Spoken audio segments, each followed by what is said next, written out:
প্রিয় দর্শক, প্রীতি নিন, শুভেচ্ছা নিন। আজকে আমরা যৌথভাবে কথা বলবো। আজকে আমি কথা বলবো না, মূলত আমি কথা শুনবো আপনাদের সঙ্গে। এই মুহূর্তে আমাদের এই কথা বলবার জন্য উপস্থিত আছেন খালেদা জিয়া কি বেঁচে আছেন? আমি জানি এই প্রশ্নটি আপনারও। আমরা কেউ কিন্তু জানি না আসলে তিনি বেঁচে আছেন কিনা, অর্থাৎ উত্তরটা জানি না। আসলে দুঃখজনক। বেশ কয়েকদিন ধরে ইউনূস সরকার কর্তৃক আমরা বলতে শুনছি তিনি যে হাসপাতালে অবস্থান করছেন সেখানে ব্যাপক নিরাপত্তা জোরদার করা হয়েছে, এসএসএফ নিরাপত্তা দিচ্ছে, আকাশে হেলিকপ্টার উড়ে বেড়াচ্ছে, সেনা পুলিশ গোয়েন্দায় ভরে গেছে চারপাশ। তার নেতাকর্মীরা গিয়ে দেখা করছেন তার সাথে। তার সুযোগ্য না কুযোগ্য পুত্র, কি বলবো, তারেক জিয়ার কথা, সেও বিবৃতি দিচ্ছে। শুধু বিবৃতি পাচ্ছে, কিন্তু আসল যে জিনিসটা জানতে চাই তিনি বেঁচে আছেন কিনা সেটাই কেউ বলছে না। এবার আরেকটি বিষয়ে অনেকে কথা তুলছেন যে এই মানুষটিই তো বঙ্গবন্ধু শেখ মুজিবুর রহমানকে সপরিবারে যে হত্যা করার দিনটি 15 আগস্ট, সেই দিনটিকে বেছে নিয়েছিলেন জন্মদিন উৎসবের নামে আসলে রাজনৈতিক যে কুৎসিত একটা চরিত্র তার সেটি তুলে ধরার জন্য। এবং এখন প্রাকৃতিক নিয়মেই তার মৃত্যু দিবসটি সম্পর্কে আমরা স্পষ্ট নই। অবশ্য এই গুঞ্জন কিন্তু অযৌক্তিক নয়।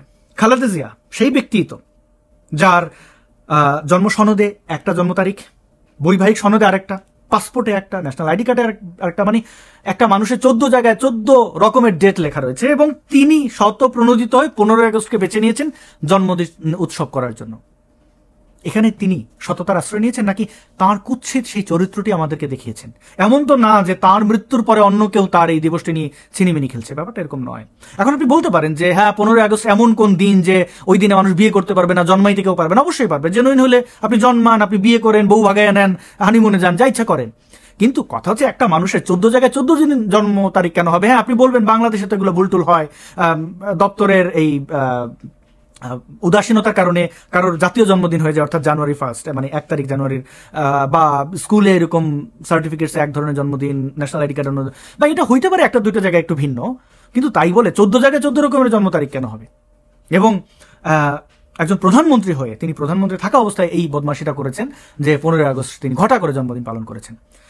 তো এখন তার মৃত্যু দিবস সম্পর্কে আমরা স্পষ্ট নই, ঠিকই তো আছে। আবার কেউ কেউ বলছেন যে আসলে ব্যাপারটা এরকম না, আমাদের যে বিজয় দিবস 16 ডিসেম্বর, ওই দিনটিতে আসলে ইউনূস সরকার তার মৃত্যু দিন ঘোষণা করবে। এর আগ পর্যন্ত তাকে ওই ফালায় রাখা হবে আইসিইউতে, মানে বডিটাকে বাঁচিয়ে রাখা হবে। হইতেও পারে, কারণ এই ইউনূস গ্যাং ক্ষমতা দখলের পর থেকে পাকিস্তান কত পেয়ারা রে, পাকিস্তান হামারা বাপ হে, এটা প্রমাণের জন্য যা কিছু করতে হয় তাই করেছে। এখানে শুধু ইউনূস গ্যাং, অবশ্য এই কাওয়ার্ড মিলিটারি তো তাদেরই এই কনস্পিরেসির অংশ। শেখ হাসিনার এই 5 আগস্ট সবই জানেন, এগুলো আমাদের কাছে স্পষ্ট। তো এই যে মিলেমিশে পাকিস্তানের প্রতি প্রেম, তো সেটার একটা অন্যতম এই দিনটিও তো 16 ডিসেম্বর, যেখানে তার এই পাকিস্তানি তাদের এই বাংলাদেশে ফেলে যাওয়া তাদের সন্তানরা তাদের বাবার পরাজয় নাকে খত দিয়ে মানে স্যারেন্ডার করা বাংলাদেশ এবং ভারতীয় বাহিনীর কাছে, এবং শাস্তি খেটে তার দেশে ফিরতে পারাটা আর কি, অস্ত্র কাপড় চোপড় সব ফেলে দিয়ে যাইতে হয়েছে তাদেরকে। তো সেই গ্লানি, সেই পরাজয়ে এবং সেই পরাজয়ের যে দিনটি, সেই দিনটিকে তো আসলে উৎসব হিসেবে না দেখে শোক দিবস পালন করা উচিত। তাই 16 ডিসেম্বর হয়তো তারা চুজ করতে পারে। এই সম্ভাবনাও কিন্তু আসলে অমূলক নয়। অথবা এই ভিডিও আপলোড করতে করতে শুনবেন যে তিনি মারা গেছেন। খালেদা জিয়া মারা যাবেন কি বেঁচে থাকবেন এটা নিয়ে আসলে আমার তেমন কোনো মাথা ব্যথা নাই। সাবেক প্রধানমন্ত্রী হিসেবে ওনার প্রতি আমার সম্মান আছে বা নাই তাও বলতে পারছি না, কারণ তিনি তো আসলে এমন কোনো ভালো কাজ করে যান নাই যেটা নিয়ে আসলে অ্যাপ্রিসিয়েট করব। এইবার হচ্ছে তার সুযোগ্য বা কুযোগ্য পুত্র তারেক জিয়ার কথায় আসি। তারেক জিয়া ভাইয়া, লিডার, কত কত তার নাম, তার দল গত অন্ততপক্ষে 10 বছর ধরে ঈদের পরে আন্দোলন বলতে বলতে আমাদের আসলে পেটে খিল ধরে ফেলছে হাসতে হাসতে। কোন ঈদ আমরা জানি না। এখন আবার তারেক জিয়া শুরু করেছে যে নভেম্বরে আসবো, ডিসেম্বরে আসবো। কোন নভেম্বর, কোন ডিসেম্বর, কোন ঈদের আগে না পরে সেটাও বলছে না। সর্বশেষ মায়ের এরকম দুর্যোগে, মানে মৃত্যুসজ্জায় মা, সে বলেছে সে আসবে না, এবং কারণ দেখেছে 5-6টা, যে তার ব্রিটেনে যে অ্যাসাইলাম সেটার একটা জটিলতা, ট্রাভেল পাস পাওয়া নিয়ে জটিলতা, পাসপোর্ট নিয়ে জটিলতা, বাংলাদেশের নিরাপত্তার অভাব, তারপরে আরো কি কি যেন বললো। আরে বেটা তুই কাওয়ার্ড, এটা বল, অসুবিধা কোথায়? এটা তো বাংলাদেশের সবাই জানে, তোর দলের লোকজনও জানে। এমন কি করছেন তারেক জিয়া আপনি বাংলাদেশে বৈশা যে আপনি এখন আসার সাহস পাচ্ছেন না? আপনি না নেতা? হ্যাঁ, কি করছেন? আপনার এনিমিকে রাশিয়া, ভারত, আমেরিকা, নাকি এই ধরনের চায়না, রাশিয়া, আমেরিকার মদত পুষ্ট হয়ে তারা আপনাকে নিশ্চিত করবে যে যাও খোকা, তোমার কেউ টিকিটাও ছোবে না, এরকম নিশ্চয়তা নিয়ে দেশে আসতে হবে? কি ব্যাপারটা কি? শেখ হাসিনারে গ্রেনেড মারছিলেন, ভয় আপনারা কেউ না মাইরে দেয়? চোর তো অন্যরে চোরই মনে করবে। 10 ট্রাক অস্ত্র সাপ্লাই দিছিলেন ভারতের মধ্যে অশান্তি সৃষ্টি করার জন্য, সেখানে ভয়টা কোথায়? নাকি মিলিটারির সাথে আকাম কুকাম করছেন? মাজা ভেঙে দিল কেন মিলিটারি? ওটা তো শেখ হাসিনার আমল ছিল না, ওটা তো এই ফখরুদ্দিন মঈনুদ্দিনের আমল ছিল। আপনার মাজা ভাঙছে কেন? আপনি এত ভালো মানুষ, আপনার মাজা ভাঙে কেন? কাহিনীটা কি রে ভাই? আপনারা নেতা অনলাইনে আর কতদিন? আসেন, দেশে আসেন। মানে একটা মানুষ কতটা ব্যর্থ হইলে পরে তার দল ক্ষমতায়, কেন এই স্বরাষ্ট্র উপদেষ্টা থেকে শুরু করে উপদেষ্টা প্যানেলের তো বেশিরভাগই বিএনপির, মানে তাদের গ্রিন সিগন্যাল বা পজিটিভ ইয়ে থেকে তারা ওইখানে ওই চেয়ারগুলো দখল করেছে, তাই না? তো আপনার দল ক্ষমতায় যে বিএনপি, সেটা বোঝার জন্য আর কি লাগে? বিএনপি জামাত ক্ষমতায় না? মানে একটা দল, তারা নির্বাচিত হয় না এখনো, আচ্ছা লামসাম যদুমধুর মতো আছে, তারা চাঁদাবাজি করতে পারে, সব জায়গায় যে মাস্তানি করে বেড়াতে পারে, তার দলের লিডার বাংলাদেশে আসার সাহস পায় না। কি করছেন তারেক জিয়া? আপনি করছেনটা কি? একটু ভাবেন, করছেন তো কিছু না কিছু। আপনিও জানেন, আমরাও কিছুটা অনুভব করতে পারি। এইভাবে রাজনীতি করবেন? এবং দেখেন, এই কাওয়ার্ডগুলো সবগুলো কিন্তু রসুনের কোয়ার মতো এক জায়গায়। পিনাকির দিকে তাকান, ও বাংলাদেশে কালাজ্বরের জাল ওষুধ খাওয়াইয়া প্রায় 300 শিশু হত্যা করছে। তারপরে ওই জায়গায় ও বিচারের সম্মুখীন হবে, তাই পালায়ে গেছে ভারতে। ভারতে পলায় যে রয়ের মদদে বা কার মদদে জানি না, সে ভারতের জাল পাসপোর্ট বানাইছে, বানায় ওটা নিয়ে থাইল্যান্ড গেছে, ওইখান থেকে ফ্রান্স যেয়ে ওখানে বসে চিৎকার করে, ওইখানে বসে ধানমন্ডির 32 নম্বর ভাঙায়। এর বাড়ি ওই নারীরে নিয়ে, মানে এমন কোনো ব্যক্তি নাই যাদের নিয়ে বিষাদগার করে না। তো ওই পিনাকি আসে না কেন? কারণ একই, ওর ওই হ্যাডাম নাই, ওর এমনিতেও তো জিনিসপত্র নিয়ে বিতর্ক আছে, তো ওর গলা শুকিয়ে যায় বাংলাদেশের কথা শুনলে। সে না আবার স্টেক হোল্ডার, আবু তালেব, এত বড় তালেবর এতদিনে ফ্রান্স থেকে আসতে পারে, অথচ আমাদের ভাই ব্রাদার যারা ফ্রান্স থাকে, আমেরিকা থাকে, লন্ডন থাকে, অ্যাসাইলাম ক্লেম করে, তারা ভারতে ঢুকে বাংলাদেশে ঢোকে, মানে ওই বুঝেন তো, বিয়ে শাদী করার জন্য বিভিন্নভাবে আসে। এই লিডারদের হ্যাডাম হয় না। তুই যেভাবে ভারতে পালাইয়া গিয়া পাসপোর্ট বানাইয়া ফ্রান্স গেছো, ওইভাবে ভারতে পালাইয়া আবার যা, ওইখান থেকে বর্ডার ক্রস করে বাংলাদেশে ঢুকে বল ইনকিলাব জিন্দাবাদ, দেখ তোরে সায়দাবাদ কেমনি করে দেয়। মানুষের ক্ষতি, এই ধ্বংস কইরা দেশে ফিরতে তো হ্যাডাম লাগবে। ফখরুল ইসলাম আলমগীরের একটা বেয়াদব জামাই আছে না, যে একটা শব্দকে খুব নর্মাল করার চেষ্টা করেছে গত 10 বছর ধরে, ভিডিও তৈরি করে দাঁত চিবে চেবে, ওর বিহারির বাচ্চা অনেকে বলে, আমি জানি না ওর জন্ম পরিচয় কি, এই যে মাদার চ দিয়ে একটা শব্দ আছে না, আমি এই শব্দগুলো আর ব্যবহার করবো না সিদ্ধান্ত নিয়েছি। তো মা চ এগুলোই ছিল তার ভাষা, যাকে তাকে এরকম এই শব্দগুলো ব্যবহার করেছে। আরেকটা আছে না কি, শা দিয়ে কি একটা নাম, হাদি, এই ধরনের পোলাপান। মানে আপনি দেখেন, ওই ফখরুলের জামাই, ওরও হ্যাডাম নাই বাংলাদেশে আসার। ওই আইসা চিপা চেপে, তুই এখন দেশে তোদের সরকার ক্ষমতায়, রাজনীতি কর, আকাম করবা, আবার দেশেও আসবা না, আবার বড় বড় কথা বলবা, এগুলা কেন? এই জুলকারনাইন সাহের দেখেন না, বিশাল সাংবাদিক, অল দ্য প্রাইম মিনিস্টার্স মেনে কি হয়েছে, হুইসেল ব্লোয়ার। কই ব্লো কি দাও এখন ব্লো? মানে হুইসেল কই তোমার? আসো বাংলাদেশে, আসবা না কেন? তোমরা না নেতা, মানুষকে উস্কানি দাও, ক্ষতি করো, আবার ওই নেত্রলাল ফেত্রলাল কত লাল দেখলাম এসে নাটক ফাটক করে গাট্টি বস্তা গুটায় চলে যায়। আরো দেখবেন এই যে বাংলাদেশে যেগুলো, এই যে সায়ান টায়ান, এই কি বাদন টাদন, আসমান কাপা, ওই কোন খাট কাপা, কি কাপা কাপি, সবগুলো সব পালাবে, জীবনে কাউকে মুখ দেখাবে না, কারণ তারা ক্ষমতায় থেকেই বাংলাদেশে ফিরতে পারেনি। তারেক জিয়ার কথা বলছে। এখন আপনি বলবেন যে ও মা তুমি তো পালাইয়া গেছো, আমি পালাইয়া যাই না রে ভাই, আমি পালাইয়া যাই নাই। 2017-তে সুনিশ্চিতভাবে হত্যার শিকার হবো বইলা ভারতে প্রস্থান করতে বাধ্য হয়েছি, হিজরত করছি। হযরত মোহাম্মদ যেভাবে মক্কা থেকে মদিনায় পালাইয়া যেতে বাধ্য হয়েছেন, ওইভাবে পালাইয়া যেতে বাধ্য হয়েছি জীবন বাঁচাইতে। 1 বছর ভারতে অবস্থান করে বুঝতে পারছি ভারত আমার জন্য না। একটা মানুষ তার নিজের মাতৃভূমি ছেড়ে অন্য একটা দেশে প্রস্থান করতে বাধ্য হয়েছে, তার মানবিক অধিকার রয়েছে ওই দেশে রাজনৈতিক আশ্রয় পাওয়া। ভারত আমাদেরকে বন্ধু মনে করে না, রাজনৈতিক আশ্রয় তো দেয়ই নাই, কোনো প্রকার কোনো সুযোগ সুবিধা তো দূরের কথা, বেঁচে থাকার কোনো অধিকার পাই নাই। তারপরে সিদ্ধান্ত নিছি, আবারও বলছি, আমি সিদ্ধান্ত নিছি যে ভারতে মৃত্যু হওয়ার চেয়ে বাংলাদেশে জঙ্গি জিহাদিদের হাতে মরা ভালো। অন্ততপক্ষে আমার লাশটা আমার বাবা মা দেখতে পারবে, তারা তো আর আমার জন্য কম চেষ্টা করে নাই, আমি যেন ইসলামে থাকি অনেক চেষ্টা, তারা অন্ততপক্ষে লাশটা দেখে কাঁদুক। বাংলাদেশে ফিরলাম এবং অ্যারেস্ট হইলাম, যথারীতি বৈধ পন্থায় বের হওয়ার চেষ্টা করছি। এয়ারপোর্টে অ্যারেস্ট হয়েছি, তারপরে একবার এক টার্মে জেল খাটলাম, জেল খেটে বের হইলাম, বাংলাদেশের টিএসসিতে ঘোরাঘুরি করলাম, এটাও হেফাজতের আপত্তি। তারপরে তারা সরকারকে চাপ দিল, 2018 ইলেকশন সামনে ছিল, অর্থাৎ এটা হচ্ছে সেপ্টেম্বরের 12 তারিখ, ডিজিএফএ আমাকে গুম করে নিয়ে গেল, আটকে রেখে পাসপোর্ট টাসপোর্ট সবকিছু নিয়ে যেয়ে জীবন তছনছ করে দিল। তারপরে জেল থেকে বের হওয়ার পর আবার মিথ্যা মামলায় জেলে গেলাম, জেল থেকে বের হইলাম, তারপরে পাসপোর্ট পাই না, এখন দেখলাম যে আমার অন্যান্য অ্যাক্টিভিস্ট ব্লগারদের মতো আমাকে হত্যা করবে, এবং এই জঙ্গি নাটক, অনেক নাটকের আমি বলির পাঠা হবো না, আমি আবার দেশ ছাড়তে বাধ্য হইলাম। কোনোবার পালায় যায় না, এই বাংলাদেশে কারোর থাপ্পড় দেয় নাই, কারোর ওনা ধরে টান দেয় নাই, ধর্ষণ খুন তো অনেক দূরের কথা, কারো টাকা পয়সা মারি দেয় না। পালাবো কিসের জন্য রে ভাই? আমার মানে পালানো কারে বলে যে আমি কিছু নিয়ে চলে গেলাম? আমি নিছি কি? সমাজে দিয়েছি যতটুকু পারছি।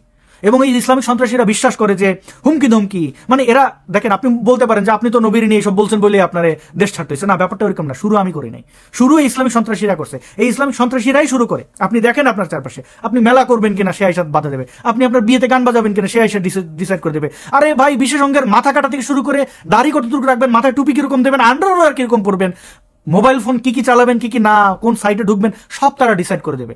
আপনার এই তারা নির্ধারণ করে দেওয়া জিনিস আপনি মানবেন না, আপনার বিভিন্ন ট্যাগ দিয়ে আপনার উপর আক্রমণ করবে। ভাই, আমার ব্যক্তি জীবনে আঘাত দিছে আইসা, শুধুমাত্র আমার কো অ্যাক্টিভিস্টদের হত্যা করছে বইলেই যে আমি আরো অনেক বেশি ডেডিকেশন দেখাইছি, ব্যাপারটা এরকম না। সবকিছুতে তারা এটা করছে। এখন তারা ভাবে তাদের মতো কাওয়ার্ড সবাই হবে। আপনি আমার ব্যক্তিগত জীবনে এসে আপনি আঘাত করবেন, আমার জীবন তছনছ করে দেবেন, আর আমি আপনার নবীরে চুমু দেবো। এই গত 10 বছরে অ্যাক্টিভিজমে কি পারছেন? কিছু করতে পারেন নাই। যাই হোক, পালাই নাই, এটা হচ্ছে সোজা কথা। এই ধর্মীয় সন্ত্রাসীদের মধ্যে থেকে মরে যাওয়ার পক্ষে আমি না, কারণ আমাকে অনেক কিছু করতে হবে, আমি করেছি, করব। তো সবাই সবকিছু তুলনা দেওয়া উচিত না। আমি জানি এই প্রসঙ্গটা না আনলেও চলতো, কিন্তু আপনারা এটা বলবেন। দেখেন ভাই, আমি অ্যাক্টিভিস্ট, রাজনৈতিক কোনো ক্ষমতার স্বাদ কোনোদিন নেই নাই। অ্যাক্টিভিজম করে কারো কাছ থেকে চাঁদাবাজি করি না, যেটা ইলিয়াস পিনাকি এরা করে, এবং এরা দেশ থেকে পালাই রয়েছে। আমি এরকম কাজ জীবনে করি নাই, কোনোদিন করবো না, কোনো ফৌজদারি অপরাধ করি নাই। সুতরাং দেশে আমি ফিরবো। কবে ফিরবো? আমাদের অনুকূলের সরকার। অনুকূলের সরকার মানে কি? আমাকে আলাদা খাতির করতে হবে না। এই দেশ যে কারণে স্বাধীন হয়েছে, মুক্তিযুদ্ধ, কি কারণে? সকল মতের, সকল বর্ণের, সকল জাতিগোষ্ঠী এই দেশে বসবাস করবে, তাই তো? মুক্তিযুদ্ধ আমাকে রাইটস দেয়, আমি ধর্মবিশ্বাস না করে বাংলাদেশে থাকার। মুক্তিযুদ্ধ, এই দেশের আইন, সংবিধান আমাকে রাইটস দেয়, কিন্তু সংবিধান, আইন, আমার সেই রাইটস তারা রক্ষা করতে পারে নাই। ফলে ইসলামিস্টরা এসে আঘাত দিছে, তাদেরকেও আমি ভার্বালি আঘাত দিছি, তাদের ফান্ডামেন্টাল বিশ্বাসে আঘাত দিছি। আমার তো কিছু করার নাই। আপনি আমার এই দেশ থেকে বের করে দেবেন, জেল খাটাবেন, একের পর এক অত্যাচার করবেন, আমি কেন মুখ বুঝে সহ্য করবো? তো আমার সেই রাইটস যদি কোনো দল দেয়, কালকে আমি বাংলাদেশে চলে যাব। আমি তারেক জিয়া, পিনাকি, ইলিয়াস না, কারণ ওই দেশে আমি জন্মাইছি, ওইটা আমার দেশ। আমি আমার দেশের উন্নয়ন করার জন্য আমার দেশে থাকা জরুরি। এখন সময় বলে দেবে, নিশ্চয়ই বাংলাদেশে ফিরবো, অবশ্যই ফিরবো। কিন্তু আফসোস হইতেছে এই যে বীরদের সাহস দেখে, মানে এত কথা বলো, দেশে যাওয়ার হ্যাডাম রাখো না, কেন রাখো না? ঝুঁকিটা কোথায়? তারেক জিয়ার ঝুঁকি কোথায় আপনি দেখেন। তাদের বললাম তো, তাদের দল ক্ষমতায়, মিলিটারি তাদের অনুকূলে, সবকিছু অনুকূলে। তারেক জিয়ার সাথে যে ইউনুস পারলে ওইখানে কোমরের মধ্যে এরকম হাত দুটো দিয়ে এরকম ধরে না, মানে দুইটা হাতকেই ধরে। তো কত আপন তুমি আমার, কত যে আপন। ইউনুসের গ্যাং, ওই যে এনসিপির সন্ত্রাসী বাহিনী, অন্যান্য চক্রান্তকারী, এদেরকে তো একটু ব্ল্যাঙ্ক চেক দিলেই, মানে ব্ল্যাঙ্ক চেক মানে সেফ এক্সিট। তারা তো তারেক জিয়ারকে সকাল বিকাল যে হাত পা টিপে দেবে, তো দেবে না?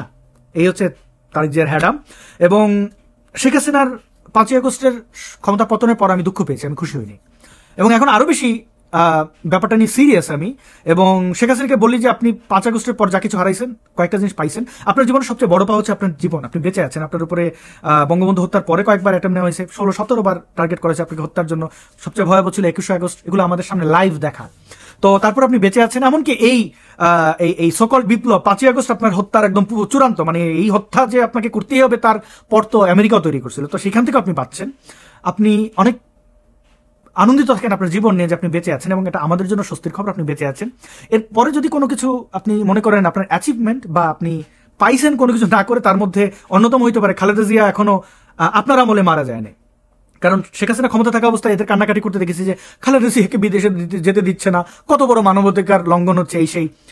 এখন না, এই কয়দিন আগে খালেদা জিয়া সেনাগুঞ্জ থেকে ঘুরে আসলেন, এবং অনেকেই বলছে সেনাগুঞ্জে গেছে, ওইখানে তার পয়জন ঢুকিয়ে দিয়েছে শরীরের মধ্যে, যে কারণে সে এখন চিত হয়ে পড়ছে। হইতেও পারে, না হইতে পারে, আমার কাছে কনক্রিট কোনো এভিডেন্স নাই। হাইপোথেটিক্যাল কথাবার্তা আমি যাবো না। বাস্তবতা হচ্ছে যে খালেদা জিয়া সেনাগুঞ্জে যাইতে পারেন, তার চিকিৎসার জন্য বিদেশে নিয়ে গেলেন না কেন? তারেক মাকে পাশে রাখেন, এই শেষ সময় আপনি পাশে রাখবেন না? আমার তো সেই সামর্থ্য নাই, থাকলে আর আমার মা যদি আমার এই ধর্মীয় অবিশ্বাস মেনে নিতেন, আমি মায়ের পাশাপাশিই থাকতাম। তো আপনি তো সেটা করলেন না। এবং শেখ হাসিনা তো বেঁচে গেছেন এরকম একটা অপবাদ থেকে, নইলে এখন এই অসুস্থ তো সবাই বলা বলি করতো, বুদ্ধিজীবী থেকে শুরু করে টুদ্দিজীবী, টুপিওয়ালা থেকে শুরু করে ধুতিওয়ালা সবাই বলতো যে আর হাসিনা মাইরে বলছে খালেদা জিয়ারে, এখন অ্যাকুরিয়ামে বা মমি করে রেখে দিছে। এই অপবাদ থেকে শেখ হাসিনা আপনি বেঁচে গেছেন, এইটা আজীবনের অপবাদ যেটা আপনি কোনোদিন মুছতে পারতেন না। আপনার বিরুদ্ধে আরো অনেক অপবাদ ছিল, গুম টুম, যদিও আমি গুমের শিকার হয়েছি অল্প সময়ের জন্য, গুম যে আপনি করছেন এটা সত্য, কিন্তু যেগুলো দেখানো হয়েছে আয়নাঘর ফায়নাঘর, এই যে এই যে এই যে রাবিশ জিনিসপত্র, সেখান থেকে আমি আরো অনেক কিছু জিনিস স্পষ্ট হয়েছি। আপনি মানুষকে হত্যা করতে বলছেন, সেই কল রেকর্ডও আমি সুলতানুর রহমানের সেই পর্বটি আপনারা অনেকেই দেখেছেন, রিপোর্টটি, যেখানে দেখা যাচ্ছে যে আসলে শেখ হাসিনা বলছেন যে আমি মানুষ মেরে ক্ষমতায় থাকবো না। অনেক কিছু শুনছি আপনার ব্যাপারে, অনেক কিছু দেখলাম, এই জীবনে অনেক কিছু দেখতে হবে, তো আমরা চলুন একসাথে দেখি। অনেক ধন্যবাদ আপনাদেরকে ভিডিওটি। বাংলাদেশের ক্যান্টনমেন্ট গুলোতে, বিশেষ করে ঢাকা এবং সাভার ক্যান্টনমেন্টে একদম একটা অস্বাভাবিক নীরবতা বিরাজ করছে। পুরো ক্যান্টনমেন্ট এলাকা জুড়ে এক ধরনের হতাশার অফিসারদের মধ্যে বিশেষ করে বিরাজ করছে। এই যে কদিন আগে যে প্রায় 24 জন সামরিক কর্মকর্তার বিরুদ্ধে মামলা হলো আইসিটিতে, এবং তার মধ্যে 14 জনকে গ্রেপ্তার করা হলো, যারা এই মুহূর্তে বন্দী রয়েছে, যাদের ইতিমধ্যে আইসিটিতে হাজিরও করা হয়েছে। সেদিন প্রথম যেদিন হাজির করা হয় সেদিন উপস্থিত সবাইকে, 14 জনকে একসাথে হাজির করা হয়েছিল, কিন্তু এখন আর একসাথে হাজির করা হচ্ছে না। তাদের বিভিন্ন মামলায় অ্যারেস্ট দেখিয়ে আলাদা আলাদা ভাবে হাজির করা হচ্ছে। এবং এই যে যাদের হাজির করা হচ্ছে তাদের পক্ষে আর্মির থেকেই আবার আইনজীবী নিয়োগ করা হয়েছে। আইসিটিতে যান বা ওই আদালতে যাওয়া আসা করেন, এরকম একটি সূত্র আমাকে জানিয়েছে যে আর্মির পক্ষে যেসব আইনজীবীরা লড়াই করছেন তারা তাদের সর্বস্ব দিয়ে লড়াইটা করছেন না, তারা এক ধরনের দায় সারা গোছের অংশগ্রহণ করছেন। এর থেকে যেটা ধারণা করা হচ্ছে যে এই সেনাবাহিনীদের যে বিচারটা আইসিটিতে হচ্ছে সেটাও এক ধরনের প্রহসন হয় কিনা। কারণ আইনজীবীরা তার মক্কেলের পক্ষে যদি কথা না বলেন, যদি যুক্তি তুলে না ধরেন, তাহলে সেটা কেমনে, আইনজীবীর কাজটা তাহলে কি? তো এই আইসিটিতে নিয়ে এরকম প্রহসন যখন চলছে, এবং যেটা নিয়ে সেনাবাহিনীতে কিন্তু অলরেডি আমি আগেও বলেছি যে একটা ক্ষোভ বিরাজ করছে, এবং এইটা আমাদের সেনা প্রধান জেনারেল ওয়াকার খান এটা ঠেকাইতে পারেনি। তিনি পুটু পুটু করে যা ব্রিগেডিয়ার আজমির হাত পা ধরছিল এক সময়, যেহেতু তাদের মামলায় এদের হাজির করা হয়েছে, তো সেই গুম খুনের বাইরেও আরো মামলা হাজির করা হয়েছে, যেখানে তাদের ভিন্নভাবে আইসিটি কোর্টে আনছে। এদিকে এই যে বিডিআর এর হত্যাকাণ্ড নিয়ে, বিডিআর বিদ্রোহ নিয়ে, যেটাকে বহুত আগেই বলা হয়েছে এটা একটা বিডিআর বিদ্রোহ, এবং কেন বিদ্রোহ হয়েছে সেই কারণটাও খুঁজে বের করা হয়েছে। এবং সেই সময় আমেরিকান রাষ্ট্রদূত যিনি ছিলেন বাংলাদেশের, তিনি আমেরিকায় যে তার বার্তাটি পাঠিয়েছিলেন এবং যেটা উইকিলিক্স এর মাধ্যমে ফাঁস হয়েছিল, সেখানেও বলা হয়েছিল যে এটি একটি বিডিআর বিদ্রোহ, এবং এটা হলো যে আর্মি অফিসারদের সাথে বিডিআর সৈনিকদের দীর্ঘদিনের সৃষ্ট কিছু তিক্ততা এবং কিছু ঘটনার পরিণতিতে এই বিদ্রোহটা হয়েছিল, এবং এখানে দেশি বিদেশি কোনো বহিঃশক্তির কোনো সম্পর্ক আছে বলে তারা মনে করেনি। কিন্তু এত বছর পরে এসে সেই যে তারা বলতো এখানে ভারত জড়িত, এখানে অমুক জড়িত, তমুক জড়িত, শেখ হাসিনা নির্দেশে হয়েছে, যা যা বলতো হুবহু এখন একটা রিপোর্ট আকারে তারা সেটা দিয়েছে। এবং এই রিপোর্টটা যখনই কমিশন পাবলিশ করেছে, যে রিপোর্টের গ্রহণযোগ্যতা নাই বললেই চলে, এটি একটি বানোয়াট মিথ্যে রিপোর্ট, তারপরেও দেখা গেছে যে যেসব ক্ষতিগ্রস্ত ভিকটিম ছিল, যেসব আর্মি অফিসাররা মারা গেছে বা যারা মারা গেছে, তাদের পরিবারকে শেখ হাসিনা সরকারের পক্ষ থেকে কিন্তু ব্যাপক সহায়তা করা হয়েছে, তাদের ফ্ল্যাট দেওয়া হয়েছে, এককালীন অর্থের অনুদান দেওয়া হয়েছে। তারপরেও দেখা যাচ্ছে যে সেই সময়ে ভিকটিম কিছু কিছু সেনা কর্মকর্তাদের সন্তানরা, ছেলে মেয়েরা অনেক উল্টাপাল্টা কথা বলছে। ইভেন যে মেজর জেনারেল শাকিল মারা গিয়েছিল, তার ছেলে এখন মানে মেজর জেনারেল শাকিলের শেষ যে ফোন আলাপ ছিল প্রধানমন্ত্রীর সাথে, সেখানেও তিনি বলে গেছেন যে এটা তার সরকারের বিরুদ্ধে একটা ষড়যন্ত্র। অথচ মেজর জেনারেল শাকিলের ছেলে এখন অন্য কথা বলছে, এবং এই ছেলেটা কি মাদকাসক্ত কিনা সেটা নিয়েও অনেকে প্রশ্ন তুলেছে। তো এই বিডিআর মানে কমিশনের যে রিপোর্ট আসছে, এই রিপোর্টটা হাতে পেয়ে এই আইসিটি চিফ প্রসিকিউটর তাইজুল আবার বলছে যে কমিশন রিপোর্ট দিয়েছে, এখন আমরা দেখি এটা নিয়ে কি করা যায়। তার মানে হলো তাইজুল এখন এই কমিশনের বানোয়াট রিপোর্টের উপরে ভিত্তি করে সে আবার একটা দুইটা মামলা সাজাবে, এবং সেইটা আবার আইসিটিতে আনার ব্যবস্থা করবে। ইতিমধ্যেই এইখানে যেসব আর্মি অফিসার ইনভলভ ছিল তাদের নাম, ছবি টবি দিয়ে নানান ভাবে সোশ্যাল মিডিয়ায় ট্রল করা হচ্ছে, নানা রকমের আপত্তিকর কথা বলা হচ্ছে। এমনকি অবসরপ্রাপ্ত সেনাবাহিনীদের একটা অংশ এইসব এই সেনাবাহিনী, যেখানে সেনা প্রধানদের নাম আছে, সাবেক সেনা প্রধান, ডিজিএফ এর 4 জন উচ্চ পদস্থ কর্মকর্তার নাম আছে, সবার নামে যা তা ভাষায় তারা নিজেদের হোয়াটসঅ্যাপ গ্রুপে গালাগালি করতেছে। এবং আরেকটা জিনিস খেয়াল করলাম যে ডিজিএফ এর যে 4 জন কর্মকর্তাকে এই জড়িয়ে দেওয়া হয়েছে এই বিডিআর হত্যাকাণ্ড এবং ষড়যন্ত্রে, এদের ছবি টবি দিয়ে মানে সবার রাগ। একে হলো যে আর্মি অফিসার অনেককে জড়িয়েছে, তার মধ্যে সাবেক সেনা প্রধানও আছেন, আবার ডিজিএফআই কে স্পেশালি টার্গেট করা হয়েছে। এইটার কারণ কি আমি বুঝলাম না। বিভিন্ন সময়ে যখনই সুযোগ পাওয়া হয়, এই যে প্রথমে যে আইসিটির মামলার কথা বললাম, সেখানেও কিন্তু 4 জন ডিজিএফ এর সাবেক মহাপরিচালককে জুড়ে দেওয়া হয়েছে। তো এইটার কারণ বুঝতেছি না, যে ডিজিএফআই টাকে দুর্বল করা হোক, ডিজিএফআই এর মনোবল ভেঙে দেওয়া হোক, বা ডিজিএফআই কে ধ্বংস করা হোক, এটা কারা চাইছে? ডিজিএফআই দুর্বল হলে কাদের লাভ, কাদের উপকার হয়, এটা নিয়ে একটু ভাবতে হবে। এটা কি মানে আর্মিরই এক অংশ? এটা কি পাকিস্তানি গোয়েন্দা সংস্থা আইএসআই? এটা কি বাংলাদেশের সিভিল ব্যুরোক্রেসি? কারণ লেটলি দেখা গেছে যে ডিজিএফআই অনেক বেশি পাওয়ার এক্সারসাইজ করে লিগ্যাল ফ্রেমওয়ার্কের মধ্যে দিয়েই। যেমন ধরেন, বাংলাদেশে গুরুত্বপূর্ণ পদে কারো পদোন্নতি হলে সেখানে ডিজিএফআই এর একটা ক্লিয়ারেন্স লাগে, একটা রিপোর্ট লাগে। তো ডিজিএফআই এর এই রিপোর্টটা লাগে, এটা হয়তো আমাদের সিভিল ব্যুরোক্রেসি পছন্দ করছে না। আবার it is hard to buy DGFI. DGFI যেমন একদম ফিল্ড লেভেলে, আপনি অন্য বাহিনীকে হয়তো ফিল্ড লেভেল আপনার বাড়ি গেল, একটা খাম ধরা দিলেন, একটু মিষ্টি খাওয়ার টাকা দিলেন, তো ডিজিএফআই তো ওই চর্চাগুলো কিন্তু বলা যায় একদম নাই। সুতরাং ডিজিএফআই কে একদিকে ব্যুরোক্রেসি যেভাবে দুর্বল করতে চাইতে পারে, আরেকভাবে যারা বাংলাদেশ সেনাবাহিনীকে দুর্বল করতে চায়, যারা বাংলাদেশের আভ্যন্তরীণ যে গোয়েন্দা নেটওয়ার্ক, ডিজিএফআই কিন্তু লেটলি খুবই এফিশিয়েন্ট একটা গোয়েন্দা সংস্থা হিসেবে গ্রো করছিল। তো সেটা কাদের কাদের ইন্টারেস্টে আঘাত করে, সেইটা যদি আমরা একটু দেখি তাহলে কিন্তু আমরা বুঝতে পারবো। এই যে সামগ্রিকভাবে সেনাবাহিনীকে কেন্দ্র করে যে ঘটনাগুলো ঘটছে, এটা নিয়ে এই সেনা ছাউনিগুলোতে ব্যাপক অসন্তোষ রয়েছে, এবং পুরো ঘটনায় কোথাও কিন্তু জেনারেল ওয়াকার খানের লিডারশিপটা ভিজিবল না। জেনারেল ওয়াকার এই যে একের পর এক আর্মিদের মানে ইমেজ নিয়ে টানাটানি করা হচ্ছে, আর্মি আক্রান্ত হচ্ছে as an institution. General Waker কোথাও প্রোটেক্ট করতে পারছেন না। এখন কথা হচ্ছে জেনারেল ওয়াকারকে আদৌ প্রোটেক্ট করতে চান নাকি তিনি এই ধ্বংসযজ্ঞের সাথে জড়িত? ডিজিএফ এর কর্মকাণ্ড, এই যে ইভেন জেনারেল এরশাদের সময় বা তার পরবর্তী অনেক সরকারের সময়, এটা কিন্তু ইনিশিয়ালি এটা সামরিক গোয়েন্দা সংস্থা ছিল, কিন্তু পরবর্তীতে পশ্চিমা বিশ্বের প্রেসক্রিপশনেই কিন্তু তাদের একটা এই জঙ্গি দমনের উইং করা হয়েছে, তারা পলিটিক্যাল বিষয়গুলোতে ইনভলভ হয়। তো এই প্রেসক্রিপশন গুলো কিন্তু আবার ওয়েস্টার্ন ওয়ার্ল্ড থেকে এসেছে, যারা আমাদের ডিজিএফআই কে ট্রেন আপ করতো বিদেশে। তো এই অবস্থায় এ কারণেই আর্মিরা মানে এখন হতাশ, ক্ষুব্ধ ছিল, কিন্তু ক্ষোভটা কার কাছে দেখাবে? জেনারেল ওয়াকার খানের মতো এরকম মেরুদণ্ডহীন সেনাপ্রধান, যিনি সেনাবাহিনীর ইমেজটাকে ধুলোয় মিশিয়ে দিয়েছে। সেনাবাহিনীকে যেমন সাধারণ মানুষ ভয় পায় না, সেনাবাহিনীকে যেমন আড়ালে আবডালে অনেক আনসার বাহিনী বলে, আর এখন এই মামলা হামলা আইসিটিতে যে সেনাবাহিনীর একদম কফিনের শেষ পেরেকটা ঠুকে দেওয়ার ব্যবস্থা করতেছে এই জেনারেল ওয়াকার খান। তিনি, আমি জানি না কি ইরান স্টাইলে আর্মিকে দুর্বল করে পাশাপাশি জামাতের সরকার এনে ইসলামিক রিপাবলিকান গার্ড তৈরি করতে চান কিনা তা আমি জানি না। যাও, what ever is happening it's not good. আর্মির মধ্যে প্রচন্ড হতাশা বিরাজ করছে। যারা এই মুহূর্তে বন্দী রয়েছে তাদের পরিবারের তো একদম চাতা অবস্থা, কিন্তু কোথাও দেখবার কেউ নেই। ওভারঅল বাংলাদেশের সিচুয়েশন যে চেঞ্জ হওয়া খুব জরুরি হয়ে গেছে, যেটা আমরা আশা করছি, এবং ওই চেঞ্জটা না আসা পর্যন্ত আর্মির এই অধপতন ঘটতেই থাকবে।